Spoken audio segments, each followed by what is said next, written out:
Alright, mga kapatid. So, tapos na yung mga patalastas po natin. So, ito naman yung update o review po natin. So, ito pong linipat natin sa alkansiya na DIY. Ayan. So, ganito na siya kaganda.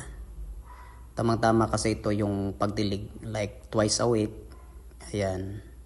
So, pag malagaan mo lang ng maayos, so ito yung resulta niya. Maganda. Kahit anong bagay, basta bigyan mo ng time, alagaan mo, maganda talagang resulta yan. Ayan.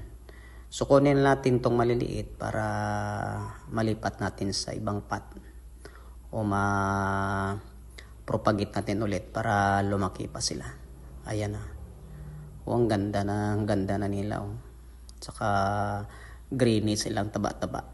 Kasi nabigyan natin ng time sa pag-alaga. Ayan. So, friendly na siya pag masanay ka na. So, yung thorns niya hindi na siya masakit sa skin. Ayan. So, maraming salamat sa patuloy niyong pagsuporta sa mga video uploaded po natin.